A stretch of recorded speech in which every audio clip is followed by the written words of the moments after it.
Hello, everyone, and welcome back. This next part of our presentation will go over the program's HR policies as well as the onboarding instructions. So a little bit of an introduction to the Research Foundation of CUNY. Students will be hired as program aides through the Research Foundation of CUNY, also known as RF. So essentially all of your onboarding payments and timesheets will be managed through the RF website. Your onboarding will begin on September 22nd after your internship site has been confirmed. So now would be a good time to start preparing your documents, especially if you have lost them and you need to order replacements. All of the RF emails will be sent to your personal email. Be sure to check your spam and junk folders as these sometimes go there accidentally. They are sent to your personal email even if you have indicated that your LaGuardia email is your preferred email due to tax purposes. So once your onboarding is complete with the Research Foundation, you will be provided with a 6-digit login ID. This is different from your EMPL ID, and you will need this to sign into the RF CUNY website to submit your timesheets. So please take a note of this as you will need this pretty regularly. In terms of onboarding, your onboarding comprises of an I-9 form, a hiring packet, and some other paperwork that we would provide you. So the I-9 form is the first step in the onboarding. The I-9 form essentially confirms that you are authorized to work in the United States, and it also verifies your identity. So the I-9 form is split into 2 parts. The first part is an online form. Once your information is submitted to RF, you will receive an email from notifications@mforce.com, which will invite you to complete the online form. So the form will essentially ask you whether you have the necessary documents to complete section 2, which would be to verify your documents. You would need to provide proof of ID, so a valid passport or state ID works. If you are an international student, it can be a foreign passport, but it does have to be valid and it does have to contain your photo. If you need a full list of the acceptable documents, I can definitely send that over. Please reach out to me. And you will also be asked if you to provide proof of work authorization, or at least declare on the form that you have the right to work in the United States. If you are an international student and you do not have a social security number, we can help you start the process to get one. So if it asks you on the I-9 form whether you have a social, you can just check yes. And then we will get the process started. With reference to section 2, this requires you to submit your documents to LaGuardia's HR department. So after you complete section 1, someone named Sandra will reach out to you for a virtual or in-person appointment to verify your documents. This is a very quick meeting, but she will send you an email and she will just ask you to either come to the college or turn your camera on during the Zoom meeting and show her that you have the documents that you indicated on the virtual form. If you would prefer to meet Sandra in person, her office is located in the E building in room 502A. In September, I will send you a a guide that will show you how to complete the form.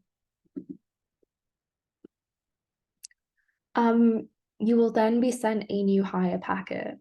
So after you complete the I-9, the second step would be the new hire packet.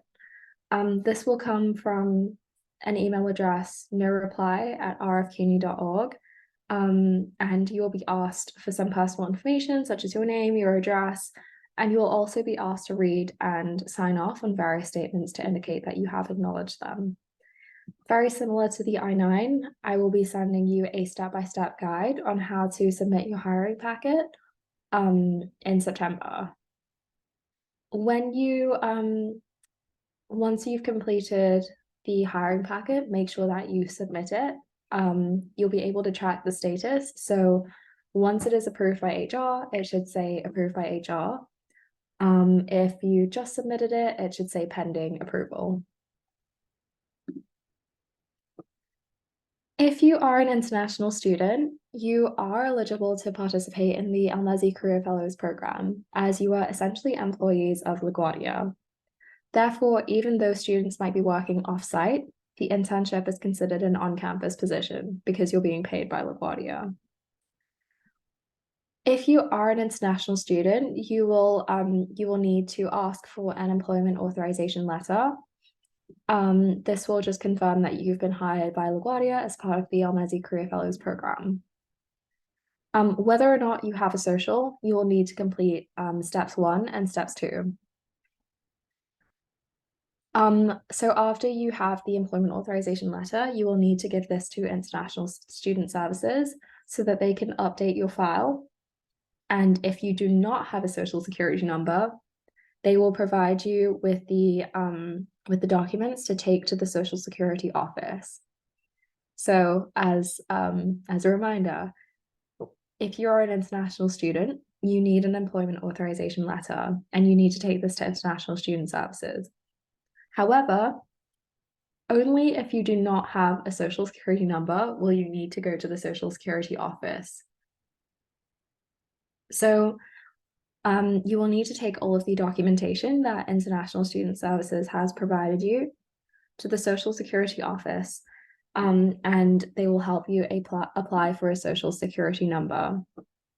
Your social security card should then arrive in the mail, and this usually takes between 7 and 10 days. Please note that you cannot start working until you receive your social security number and your onboarding is complete. Finally, there will be a workplace harassment prevention training that you will be required to pass in order to keep working. So this will become available between 2 and 4 weeks after your hiring packet has been approved. I know that a couple of students in the past have tried to access this immediately and it is not available. You will be sent an email once it becomes available, and this will also include the date by which you have to complete and pass the course. Failure to complete this course before the deadline will result in termination. There are some other training modules on the RF website, but just note that only the workplace harassment prevention module is mandatory. So there might be other modules such as like what to do in an emergency or workplace bullying, but you only need to complete the workplace harassment prevention. Okay, work schedules. Work schedules should be discussed once you have an internship site on the 22nd of September. So after your match has been finalized, you can reach out to your supervisor and we will provide you with their contact information so that you can start discussing your schedule. You must work exactly 10 hours a week and you can only work a maximum of 8 hours a day. So you can't do all 10 hours in one day as much as you might want to. You do have to split your hours up into 2 days or more.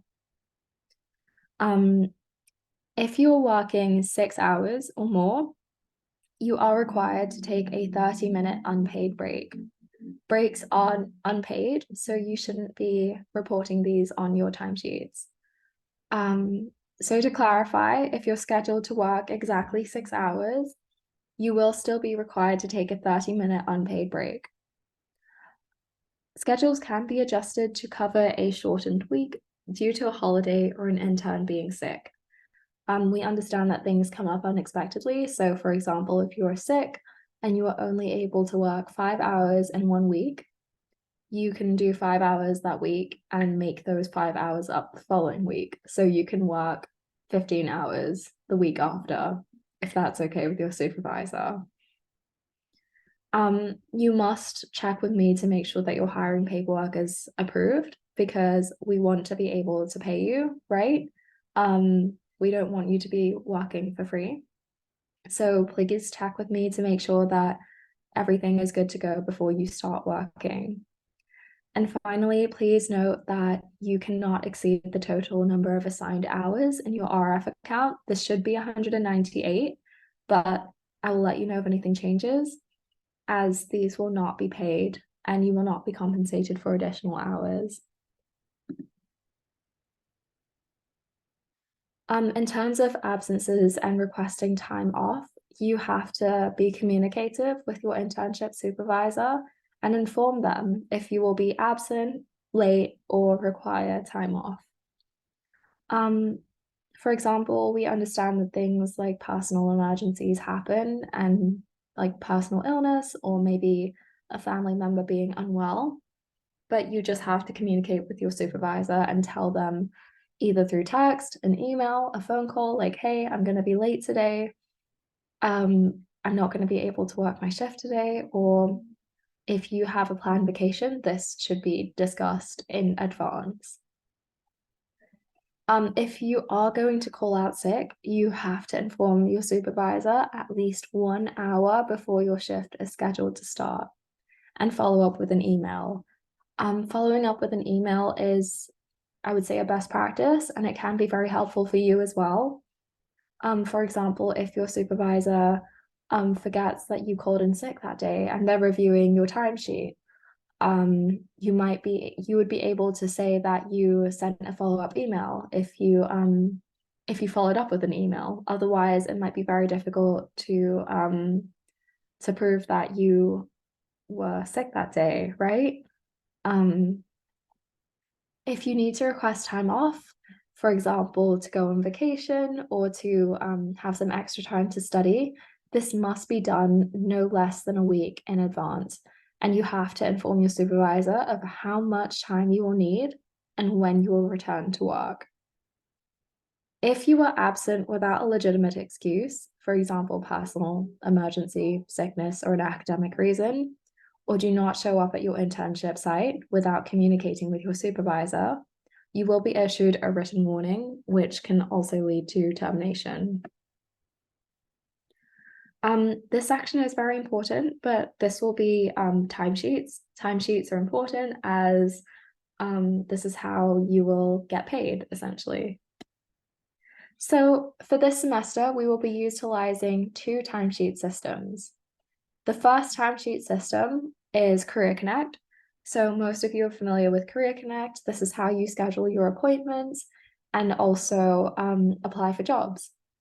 So Career Connect is also used for timesheets. All hours worked at your internship site must be logged in your Career Connect timesheet after each shift. So your Career Connect timesheets are due daily. Students and supervisors should ensure that the hours and days worked are entered accurately. You can remind your supervisor when you see them in person to approve your hours once they've been uploaded to Career Connect. Alternatively, you can send them an email reminder just to approve your hours so that your payment will not be delayed. If you do not submit your timesheets before the payroll deadline, this will result in a payment delay, and the payment delays can be anywhere between 2 and 4 weeks. Additionally, we do take inputting false hours very seriously, and this will result in a written warning and the possibility of termination. Students can work on federal holidays based on their internship site schedule. For example, if your workplace is open on the 4th of July, even though I feel like it wouldn't be, you can still work as long as that's okay with your supervisor. Again, breaks are unpaid, so these should not be reported on your timesheets. And finally, we have a very short Career Connect timesheet tutorial just to show you how to, just to give you an overview of the process, but I will be sharing this video again nearer the time. Today I will help you know how to submit tracked hours on Career Connect. where you will learn how to submit and check or edit your weekly tracked hours in a few easy steps. So, let us begin.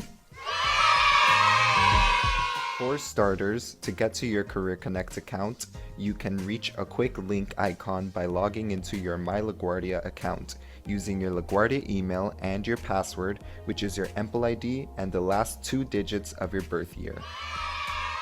Once logged in, you can find the LAGCC Career Connect icon down in the eTools box. Once in the home screen of Career Connect, head to your profile name icon on the top right, click on it, and then click on the My Experiential Learning bar.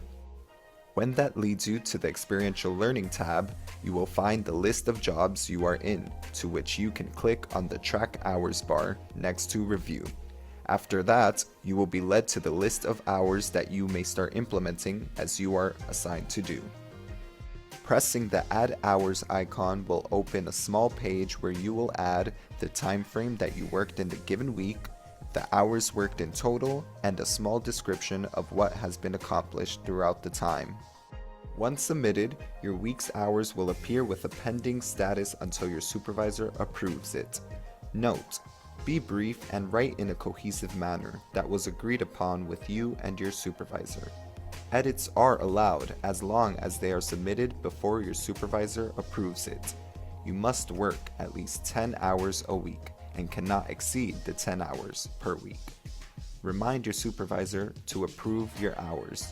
And you are not paid for lunch break, so lunch break hours should not be included in tracking. Working more than 6 hours are required a lunch break. But for more information, questions, or concerns, please contact Career Services. Thank you, and I hope I was of assistance. Okay, so that is essentially the Career Connect timesheet process. We will now move into the second timesheet system, which is RF CUNY. RF CUNY timesheets should be submitted every 2 weeks, so every second Sunday at 11:59 p.m. A complete copy of the pay schedule can be found in the student manual that I will be sending out nearer your start dates. And here is a brief overview of how to submit your RF timesheets. Your LaGuardia support for managing your RFQ. Hello, my name is Arissa, your LaGuardia support for managing your RF CUNY account. Today, I will be showing you how to submit your timesheet.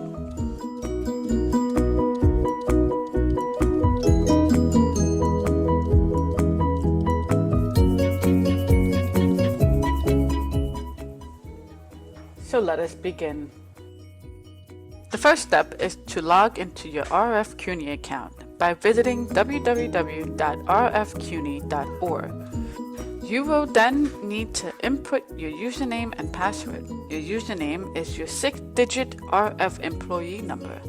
This was emailed to you upon completion of your new hire packet and is different from your EMPL ID. Then click on Electric Tools followed by Time and Leave Payroll Admissions. Entering your hours. Once you have done so, you will be taken to a calendar. You can go ahead and click on the upcoming pay period and date. This will be highlighted in dark blue. Once you have selected the period ending option on the calendar, you are then going to enter the total number of hours that you have worked on each date. Your lunch break is unpaid, so you should not include that into your timesheet. And please be aware that the timesheets are pre-filled by default, so you will need to erase hours that are already there and replace them to the hours that you have worked. Once you have finished entering your hours, click on Preview Timesheets. Save and submit. Finally, double-check the total hours add up to the total numbers of hours that you have worked between the 2 weeks. Once you have reviewed your hours, you then can click Save and Submit. If you have realized that you have made a mistake on your timesheet, you should contact your internship coordinator immediately. Timesheets must be submitted in a timely manner. Failure to do so will result in your paycheck being delayed by up to 4 weeks. And if you have any further questions, please connect us through LaGuardia Career Connect.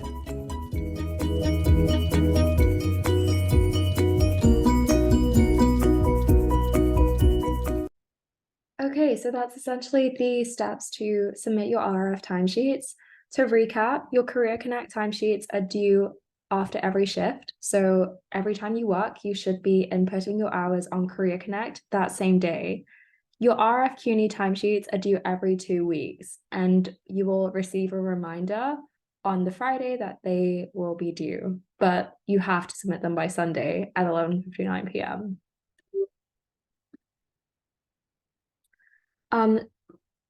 Direct deposit instructions. So students are compensated at a rate of $16 an hour on a bi-weekly basis.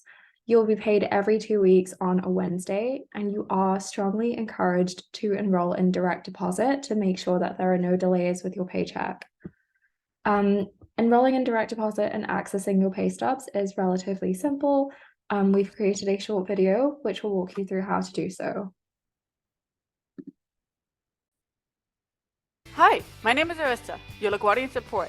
Today, I will be showing you a tutorial on how to enroll in direct deposit and access your pay stubs. So let us begin. Friendly reminder, before you start anything, be sure to have your banking routing number and account number. First, you would log into your RF CUNY account using your 6-digit employee ID number and password. Now you will head on over to the Employees tab and click on Managing Online Timesheet Pay Stubs and EW2. Then you're going to scroll down once you see Enrolling in Direct Deposit, then click on My Payroll and Benefits. Now, there will be 2 tabs, Employee Information and Employee Services. This is going to be located in the upper left corner. Please be sure to click on Employee Services, then followed by Payroll Information, then select Direct Deposit. At the very bottom of the page, you will see a table, and in that table, you will locate a pencil and paper icon. Please select that paper and pencil icon. Once you are in Direct Deposit, then you are going to select Bank Name and Routing Number. Here is where you will see the drop-down menu. Please be sure to input your account number. Also, indicate what type of account it'll be, either savings or checking account. Friendly reminder, you may be asked what percentage of your check you would like to be deposited into that account. You can request for 100% of your entire check into your account or divide it into multiple accounts. And please be sure to click Submit once you are done. Last but not least, if you would like to get access to your current and history pay stubs, this will be located under the Payroll Information tab. And if you have any further questions, please be sure to contact SAR Program's phone number or through via email sar@lagcccuny.edu. Thank you and have a great day.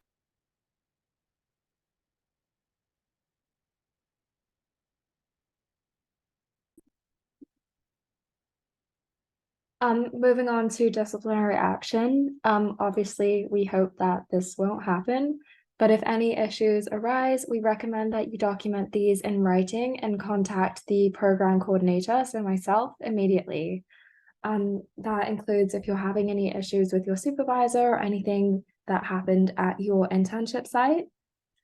If students have violated any of the Elmezzi Career Fellows program or their internship site's policies, your supervisor is within the right to issue you with a verbal warning and follow up with an email. The purpose of this is to offer coaching and support, not to have you terminated from the program. If the problem persists, the student will be put on probation and provided with a written warning, citing a time frame for the student to show improvement. For example, your supervisor might provide you with a corrective action plan and maybe give you 2 weeks to show some improvement. If not, a corrective action plan meeting will be held between the student, the program coordinator, and their internship supervisor. Please be mindful that students will be terminated if follow-up is unsuccessful. Finally, if you need to resign from the program, and we understand that things do happen and you might not be able to complete all 198 hours, you must consult with the program coordinator. You should not resign from your internship site without first scheduling a meeting with myself. If you are experiencing any challenges with any aspect of your internship, maybe some personal problems that interfere with your ability to complete your internship, please contact me and hopefully we can find a way around this. If you do need to resign, you need to give at least 1 week's notice and inform myself as well as your internship supervisor. So first, schedule a meeting with me. If that doesn't work, you need to provide at least a week's notice before your last day at your internship site. And finally, the internship site that you are matched with might have some additional onboarding requirements and procedures. And even though you are paid through LaGuardia, you are